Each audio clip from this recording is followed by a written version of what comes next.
क्या आपने कभी गर्म कमरे में भी ठंडक महसूस की है? क्या आपने कभी ऐसा महसूस किया है जैसे कोई फुसफुसा रहा हो जब आसपास कोई ना हो? बहुत से लोग मानते हैं कि ये भूतों के संकेत हैं, वो आत्माएं जो हमारी दुनिया में ही रहती हैं। सदियों से लोग भूतों के बारे में सोचते रहे हैं। कहानियां, फिल्में और लोगों के अपने अनुभव ये सवाल हमेशा पूछते रहते हैं, क्या भूत सचमुच होते हैं? कुछ लोग मानते हैं कि भूत उन लोगों की आत्माएं होती हैं जो मर चुके हैं। हो सकता है कि वो फंस गए हों, आगे नहीं बिराज पा रहे हों। दूसरे लोग उन्हें पुरानी घटनाओं के निशान या प्रतिबिंब मानते हैं। वो चाहे जो भी हों, उनके होने की संभावना से ही रूह कांप उठती है। भूतों को सच साबित करने या गलत साबित करने की कोशिश जारी है। कुछ लोग वैज्ञानिक सबूत खोजते हैं, तो कुछ लोगों का विश्वास अपने अनुभवों और पुरानी कहानियों पर आधारित होता है। लेकिन एक बात तो पक्की है, भूतों का रहस्य हमेशा एक पहेली बना रहेगा।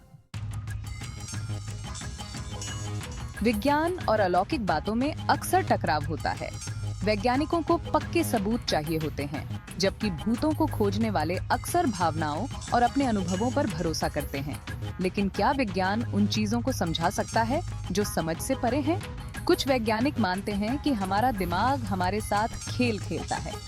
भूतों से मुलाकात के पीछे वो मतिभ्रम, नींद में लकवा मार जाना और यहाँ तक कि कार्बन मोनोऑक्साइड की वजह से होने वाली घुटन को कारण बताते हैं। इंफ्रासाउंड, एक ऐसी धीमी आवाज जिसे हम सुन नहीं सकते, उसे भी बेचैनी और मतिभ्रम से जोड़ा गया है।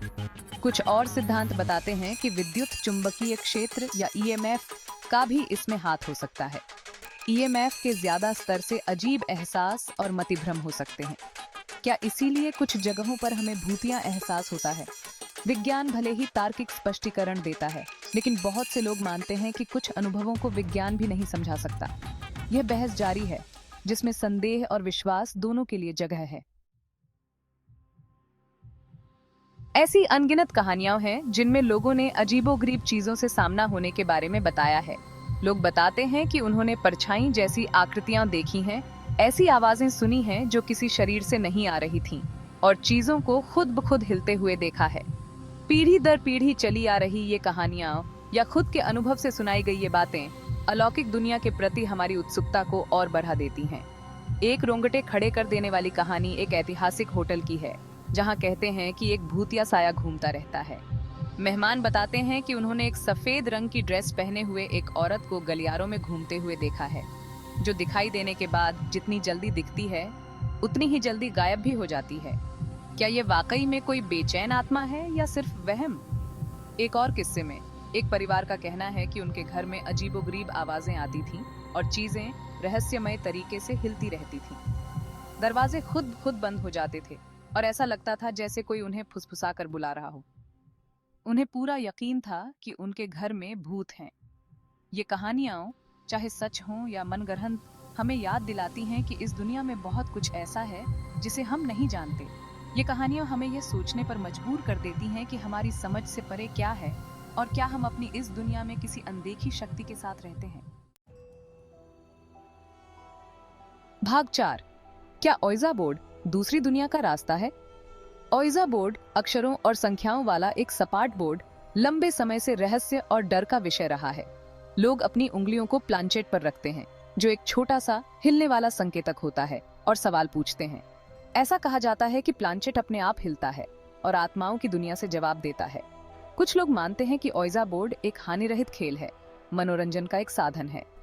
दूसरों का मानना है कि यह एक खतरनाक चीज है, एक ऐसा दरवाजा है जो बुरी शक्तियों के लिए खुल सकता है।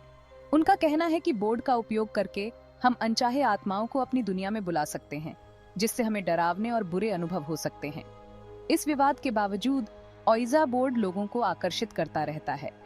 ये वास्तव में हमें आत्माओं की दुनिया से जोड़ता है या हमारे अचेतन मन की बातें बताता है। इसकी शक्ति अज्ञात में निहित है। यह एक याद दिलाता है कि हम अभी भी परे से जवाब चाहते हैं, अपनी दुनिया से परे क्या है, उससे जुड़ने की उम्मीद करते हैं। भाग 5। विश्वास और संदेह। अपनी सच्चाई खुद खोजें।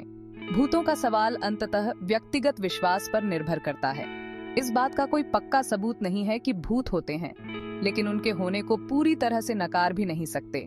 यह अनिश्चितता कई तरह के विश्वासों को जन्म देती है। कट्टर विश्वासियों से लेकर सख्त संदेह करने वालों तक।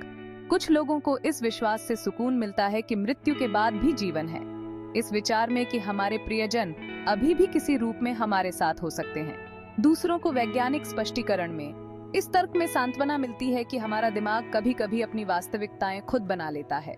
जरूरी है कि हम अलौकिक दुनिया को खुले मन से देखें, लेकिन एक शंकालु दृष्टि से भी हर चीज पर सवाल करें, अलग अलग दृष्टिकोणों को जानें, और जैसे जैसे आप और सीखते हैं, अपने विचार बदलने से न डरें। आप विश्वासी हों या संशयवादी, अन्वेषण और खोज की यात्रा ही सबसे महत्वपूर्ण है। भाग 6। अपने डर का सामना करना, साहस की सीख। एक रात बिली नाम का एक छोटा लड़का अपने अटारी से अजीब आवाजें सुनता है।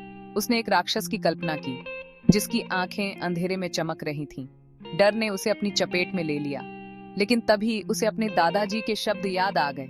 साहस डर का ना होना नहीं है, बल्कि उसका डटकर सामना करना है। बिली ने एक गहरी सांस ली और अटारी की सीढ़ियां चढ़ गया। उसके हाथ में सिर्फ एक टॉर्च थी। जैसे ही उसने धीरे से दरवाजा खोला, उसने देखा पुराने बक्से और मकड़ियों के जाले के अलावा कुछ भी नहीं था। आवाज हवा में लटकते हुए एक ढीले शटर की आवाज थी। उस दिन से बिली ने सीखा कि डर अक्सर अज्ञात की परछाई में छिपा रहता है।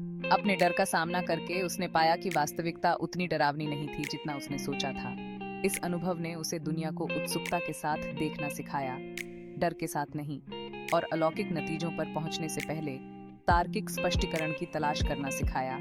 याद रखें, कभी-कभी सबसे बड़े राक्षस वे होते हैं जिन्हें हम अपने दिमाग में बनाते हैं।